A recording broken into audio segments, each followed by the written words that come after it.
नमस्कार, मैं हूं ब्रह्मरथ दुबे। आप सागर एक्सप्रेस न्यूज के साथ है। किरण भारती की लाइन है कि भूख में कोई क्या बतलाए, कैसा लगता है। और सूखी रोटी का टुकड़ा भी चंदा लगता है। और इस महंगाई में इंसान की हिम्मत तो देखो, फांसी पर लटका है फिर भी जिंदा रखता है। ये तमाम चीजें हम इस वजह से कह रहे हैं कि मध्य प्रदेश के सागर में अपराध चरम पर है। और पुराना बस स्टैंड में जिस अंदाज में तानाशाही हो रही है, वो निश्चित तौर पर सागर की जनता के लिए दुर्भाग्यपूर्ण है। नगर निगम में भ्रष्टाचार है। ये तमाम आरोप कांग्रेस ने आज फ्रंट पर आकर लगाए हैं और कलेक्टर कार्यालय का घेराव किया। स्वादिष्ट व्यंजन और रूफटॉप रेस्टोरेंट के साथ hotel Sagar inn, party hall, AC, non AC, luxury room उपलब्ध। पता याद रखें, हनुमान मंदिर के पास, सिविल लाइन, सागर। तकरीबन 350 घंटे हो गए।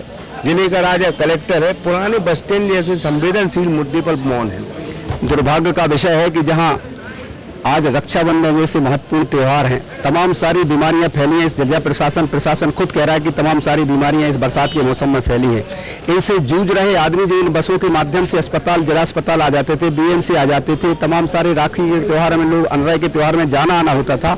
लेकिन दुर्भाग्य का विषय है कि इनकी मानवीय संवेदनाएं मर गई हैं।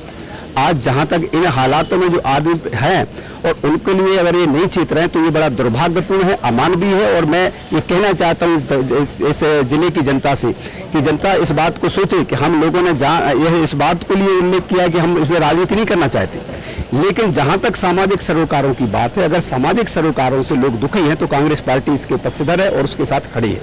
ठीक है भाई, अब चूंकि शहर की राजनीति आप करते हैं तो शहर में मतलब एक तो लाखा बंजारा झील की आंख में पट्टी बंधी है, तो पट्टी खोलने की भी फुर्सत नहीं।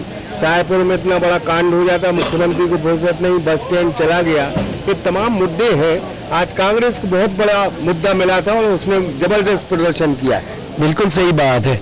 सागर में इस समय जो बस ऑपरेटर्स की हड़ताल चल रही है, बस स्टैंड का बड़ा मुद्दा है। वो पूरा शहर एक तरफ है और प्रशासन और राजनीतिक भारतीय जनता पार्टी के लोग एक तरफ हैं। आप देखें, इन लोगों को समझ में नहीं आ रहा। अड़ के आप शहर से इतना दूर बस स्टैंड पहले से ही आपको देखना था। आपने स्मार्ट सिटी के माध्यम से ये करोड़ों रुपए व्यय जो किया है, ये अनर्थ में किया है। ये जनता का पैसा है। पहले तो उन प्रशासनिक अधिकारियों से उसका भी हिसाब लेना चाहिए। आप कह रहे थे तालाब के मुद्दे की बात है, सारे लोग जानते हैं तालाब की क्या हालत है। आज प्रदेश अध्यक्ष जी, माननीय प्रदेश अध्यक्ष जी ने, पटवारी जी ने इस बात को खुले मन से चैलेंज करके कहा कि उस तालाब में कोई नहा तो ले, कोई उस आचमन कर ले, फिर तुम उसकी आरती की बात करो। है किसी की हिम्मत कि उसका आचमन कर ले?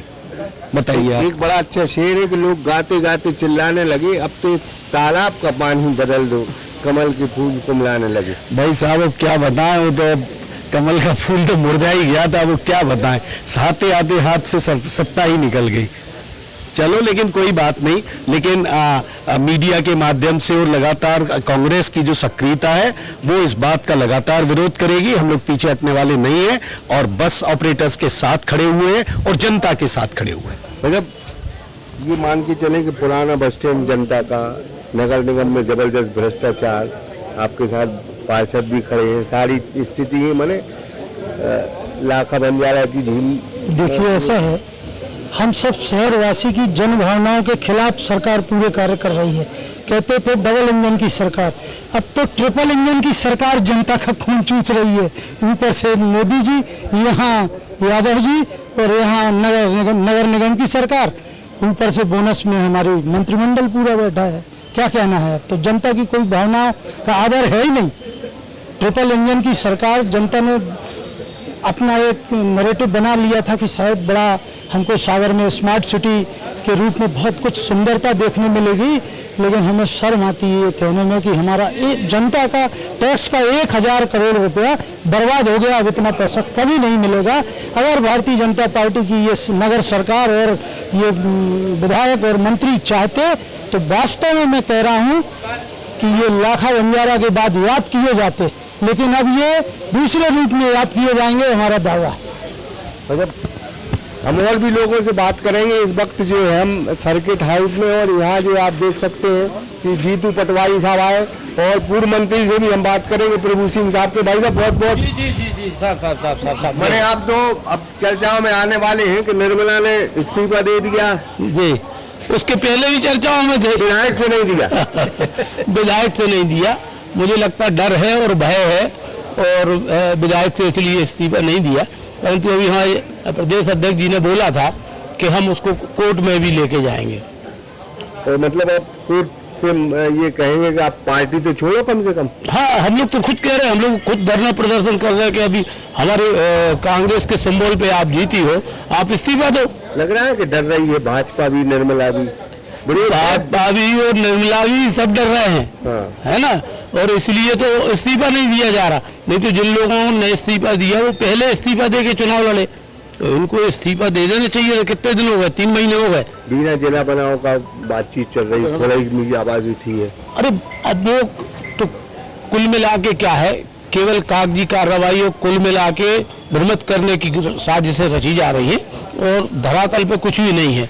रिंग रोड की बात करी जा रही है, बीना को जिला बनाने की बात करी जा रही है, और सूत न कपास जुलाहों में लट्ठम लट्ठा वाली बात चल रही है। भाई साहब हम जीतू पटवारी से मिलने भाई साहब। स्वादिष्ट व्यंजन और रूफटॉप रेस्टोरेंट के साथ hotel Sagar inn, party hall, AC non AC luxury room उपलब्ध। पता याद रखें, हनुमान मंदिर के पास, सिविल लाइन, सागर।